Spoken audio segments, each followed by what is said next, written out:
आपने बहुत बार लोगों को कहते हुए सुना होगा कि आसमान खा गया या फिर ज़मीन निकल गई, लेकिन अर्थ पर एक ऐसी जगह है जहां पर लोगों ने क्लेम किया है कि वहां सच में ऐसा होता है। ये जगह नॉर्थ अटलांटिक ओशियन के वेस्ट रीजन में है। यूएस के स्टेट फ्लोरिडा से लेकर प्यूर्टो रिका आइसलैंड और बरमूडा के बीच में है। और अब क्योंकि ये तीनों मिलकर ट्रायंगल बनाते हैं, इसलिए इस एरिया को कहा जाता है बरमूडा ट्रायंगल। लेकिन इस एरिया में जो इंसिडेंट हुए हैं उसकी वजह से इसको और भी नाम दिए गए हैं, जैसे Devil's Triangle, the lingo of the lost. अब बात यह है कि ये जो एरिया है इसके बारे में बात होना शुरू कैसे हुई। 1950 में यूएस मीडिया के अंदर इस एरिया के बारे में हल्की हल्की बातचीत शुरू हो रही थी, लेकिन पहली बार इसको बरमूडा ट्रायंगल लोगों ने तब बोलना शुरू किया जब विंसेंट गैडीज ने एक आर्टिकल पब्लिश किया गोसी मैगजीन में, और उसमें उन्होंने लिखा कि फ्लोरिडा के पास एक एरिया है जो 3 पॉइंट से मिलकर बना है और जहां पर कुछ अजीब सी एक्टिविटी हो रही है। और जब ये आर्टिकल उन्होंने लिखा तो उस आर्टिकल का जो नाम था वो लिखा था द डेडली बरमूडा ट्रायंगल।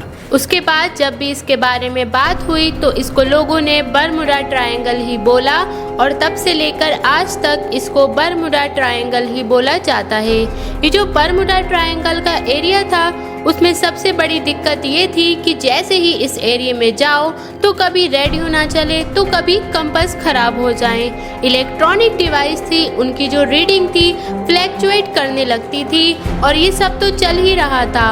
और उसके साथ साथ आसमान से समुद्र और शिप्स भी गायब हो रहे थे और उनके साथ साथ जो लोग थे वो भी गायब हो रहे थे। और गायब भी इस तरीके से हो रहे थे कि चाहे आदमी हो या फिर शिप्स, उनका एक छोटा सा टुकड़ा तक नहीं मिल रहा था।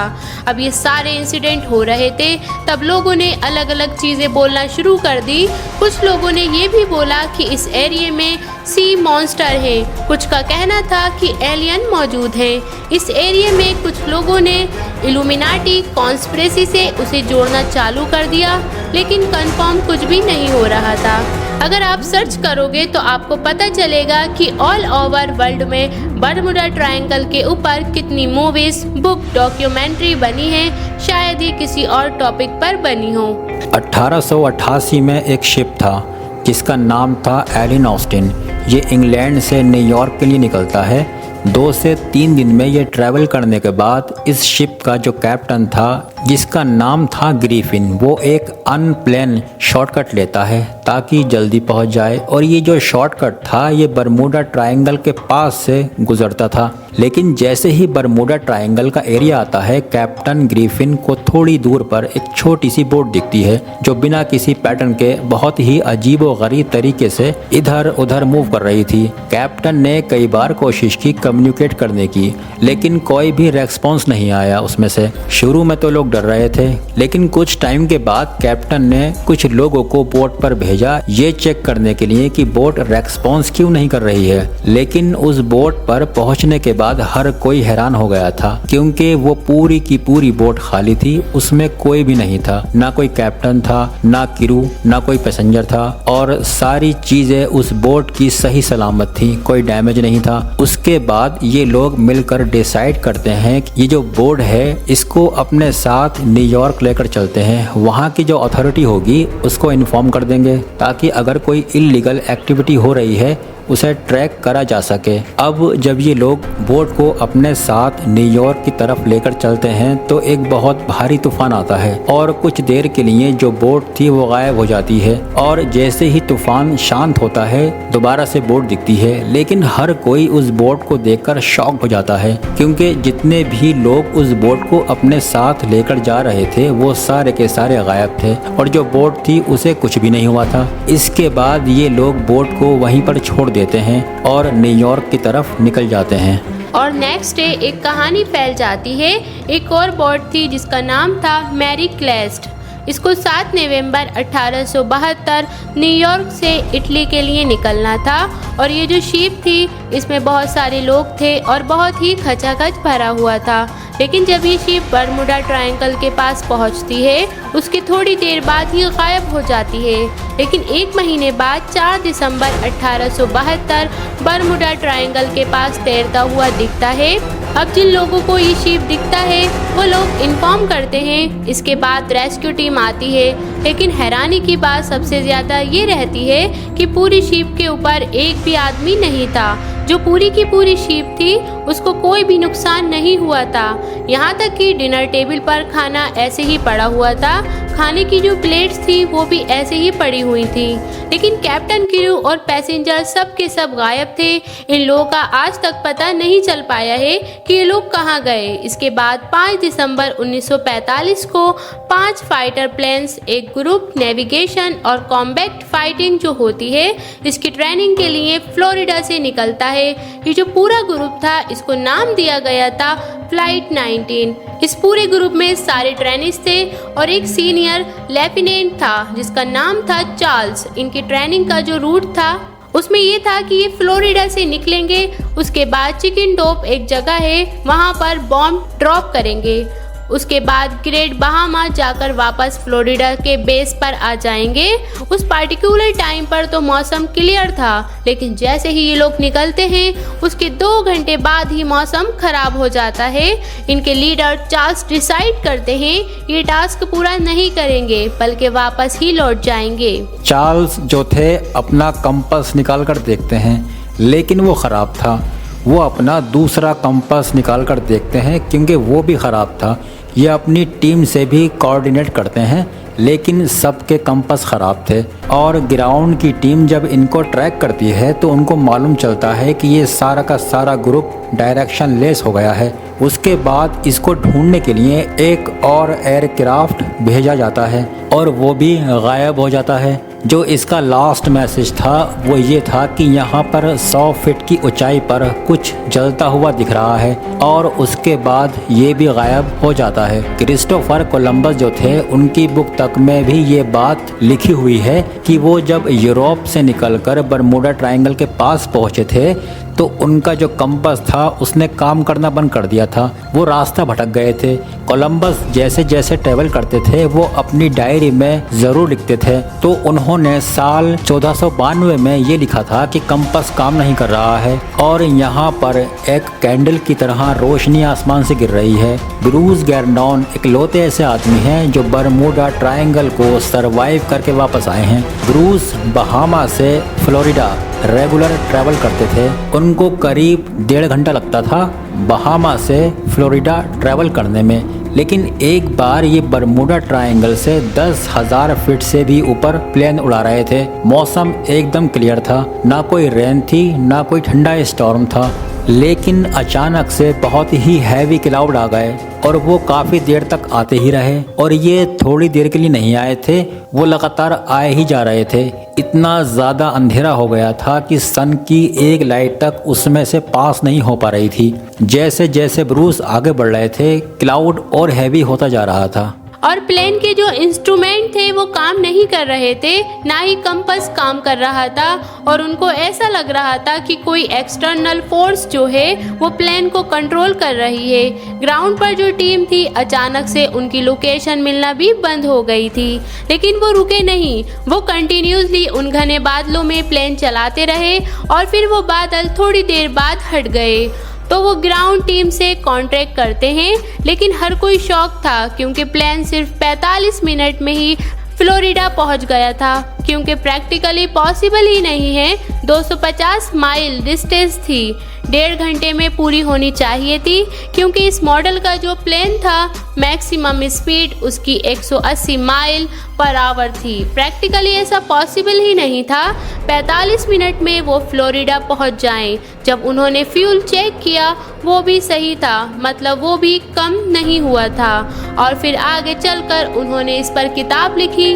अब देखिए जो स्टोरीज हम आपको बता रहे हैं ऐसी और भी बहुत सारी स्टोरी हैं बरमूडा ट्रायंगल के ऊपर, जो बुक्स, मूवीज और डॉक्यूमेंट्री की फॉर्म में बिक रही हैं। अब इसके पीछे रीज़न यही है लोगों को पसंद आती है मिस्टीरियस स्टोरी से कनेक्शन बिल्ड करना और पसंद आता है, क्योंकि ये जो कॉन्स्पिरेसी स्टोरी होती हैं काफ़ी इंटरेस्टिंग होती हैं। वही रियल फैक्ट जो होते हैं वो थोड़े से बोरिंग होते हैं, उनमें मज़ा नहीं आता है, उनको सुनने में ऐसा लगता है जैसे कि पढ़ाई चल रही हो। और इसी चीज़ का बिजनेस बनाया जाता है। ऐसी स्टोरीज जिनमें यह है कि पहले बरमूडा ट्रायंगल था, उसके नीचे एक सिविलाइजेशन थी, वहाँ पर एलियंस मिलेंगे, मिलियंस में बिकती हैं। आप सर्च करके देखिएगा बरमूडा ट्रायंगल पर कितनी मूवीज़ बनी हैं, आप थक जाओगे देखते देखते, इतनी मूवीज़ बनी हैं।